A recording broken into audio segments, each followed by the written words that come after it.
और आपको सीधे चलते राघव चड्ढा प्रेस कॉन्फ्रेंस कर रहे हैं। मुझे आज आपके सामने आना पड़ा दूध का दूध और पानी का पानी करने के लिए।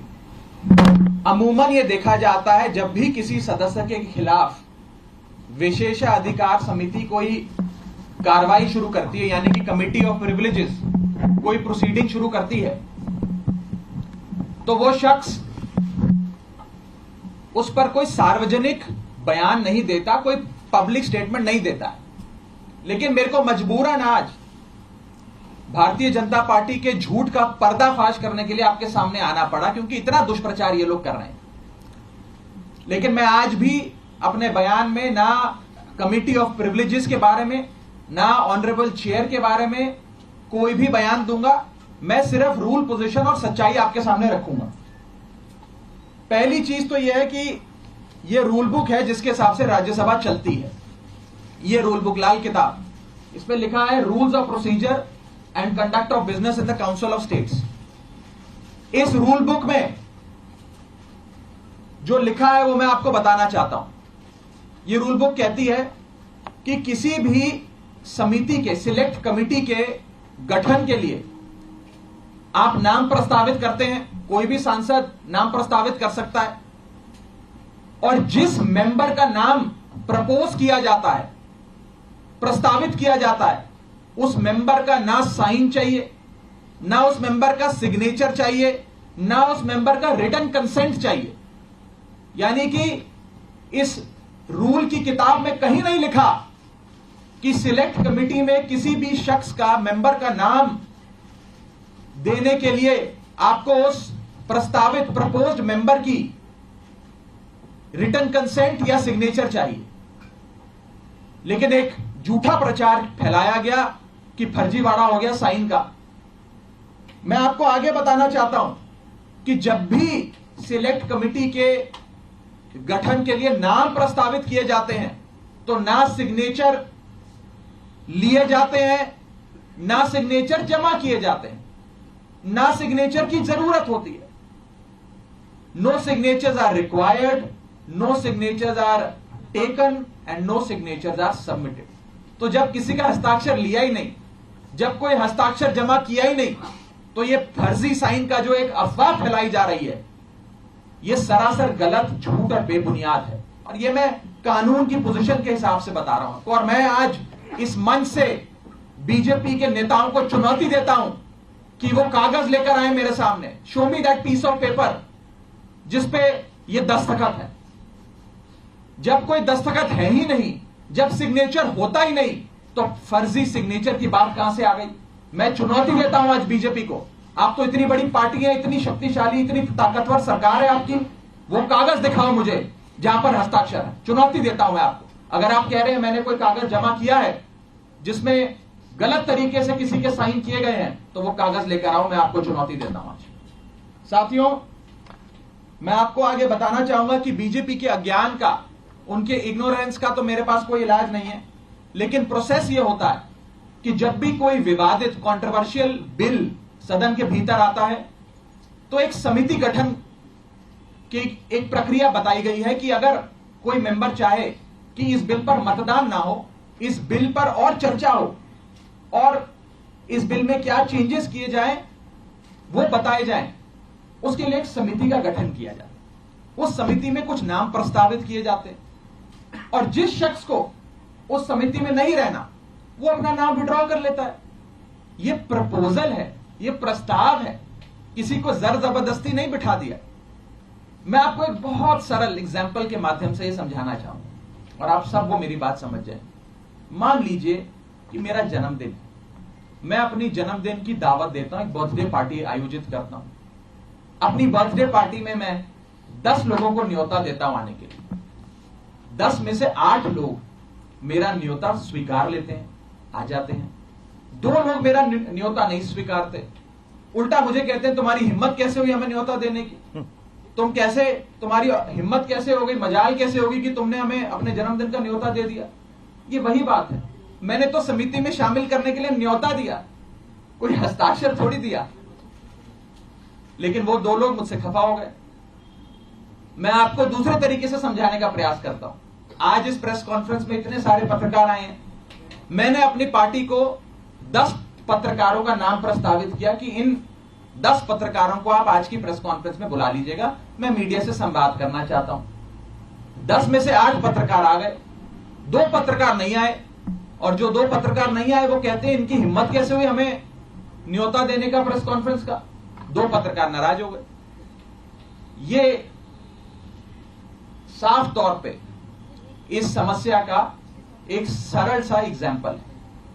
मैं ये बात रखना चाहता हूं कि जो मेरे खिलाफ कंप्लेंट्स दर्ज हुई, जिस मामले को कमिटी ऑफ प्रिविलेजेस को रेफर करा गया, उसका ये पार्लियामेंट्री बुलेटिन है, सरकारी डॉक्यूमेंट है। मैं आज बहुत सबूत लाया हूं दिखाने के लिए आप सबको, ताकि दूध का दूध और पानी का पानी हो जाए। ये पार्लियामेंट्री बुलेटिन है जिसके तहत मेरे खिलाफ जो कंप्लेंट्स आई उसे विशेषाधिकार समिति को विचार के लिए भेजा गया। इस पूरी पार्लियामेंट्री बुलेटिन में कहीं भी फर्जीवाड़ा, फोर्जरी, फोर्ज्ड साइन, सिग्नेचर, हस्ताक्षर, किसी भी शब्द का प्रयोग नहीं किया गया। सिर्फ इतना बोला गया कि इसकी जांच करके बताइए। अगर कोई फोर्जरी होती, कोई फर्जीवाड़ा होता, सिग्नेचर शब्द का प्रयोग तो कम से कम किया गया होता इस पार्लियामेंट्री बुलेटिन में। यह सरकारी दस्तावेज है राज्यसभा सेक्रेटेरिएट का, इसमें भी कहीं जिक्र नहीं किया गया।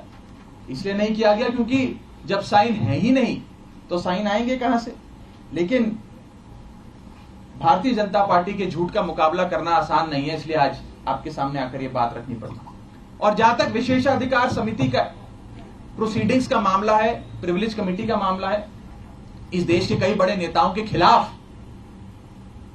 कमिटी ऑफ प्रिविलेजेस ने प्रोसीडिंग्स शुरू करी, कार्रवाइयां करी, जिसमें स्वर्गीय अटल बिहारी वाजपेयी जी हैं, जिसमें स्वर्गीय इंदिरा गांधी जी का नाम आता है, मनमोहन सिंह जी का नाम आता है, मोरारजी देसाई जी का नाम आता है, सुषमा स्वराज जी का नाम आता है, अरुण जेटली जी का नाम आता है।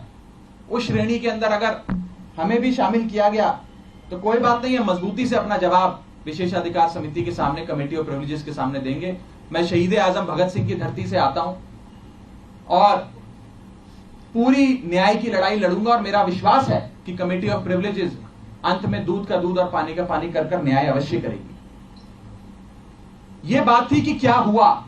अब मैं आपको संक्षेप में यह बताना चाहता हूं, यह हुआ क्यों, यह विवाद कहां से खड़ा हुआ, यह क्यों इतनी अफवाह फैली।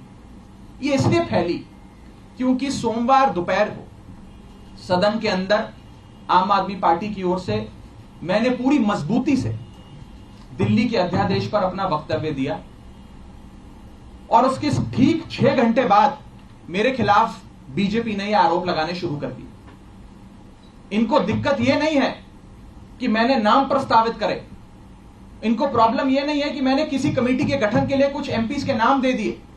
इन्हें दिक्कत यह है कि एक 34 साल के युवा ने हमें खड़े होकर ललकारा कैसे, एक युवा ने हमसे मजबूती से सवाल कैसे पूछे, और कैसे इस सुपारी जितनी पार्टी, जैसा कि गृह मंत्री जी कहते हैं, इस सुपारी जितनी पार्टी के एक युवा सांसद ने दुनिया की सबसे बड़ी पार्टी के सबसे बड़े नेताओं से देश के सबसे बड़े सदन में खड़े होकर सवाल कैसे पूछे। इन्हें दर्द इस बात का है।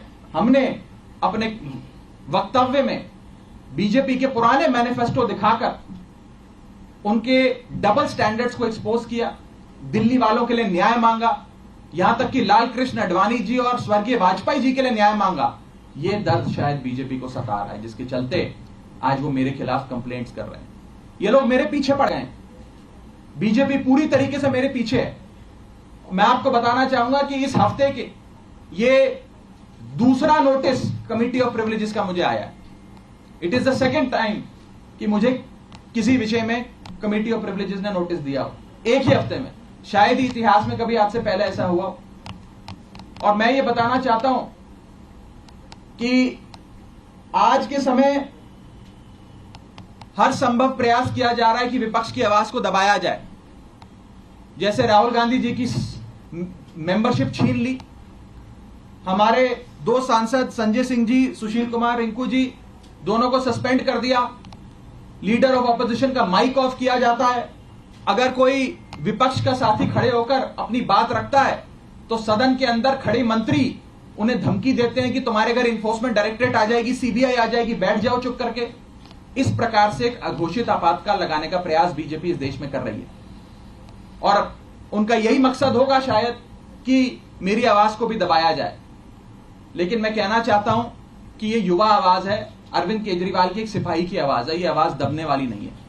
आप कार्रवाइयां मेरे खिलाफ जितनी मर्जी करिए, आरोप जितने मर्जी लगाइए, लेकिन ये आवाज ना दबेगी ना बंद होगी। और अंत में मैं हाथ जोड़कर बस इतनी विनती करना चाहूंगा आप सब मीडिया के साथियों से कि ये जो आप लगातार पिछले 3 दिन से बीजेपी के झांसे में आकर ये चला रहे हैं कि कोई फर्जीवाड़ा हो गया, फोर्ज सिग्नेचर हैं, मेरा आपसे हाथ जोड़कर निवेदन है कि इस प्रकार की झूठी खबरें ना चलाएं।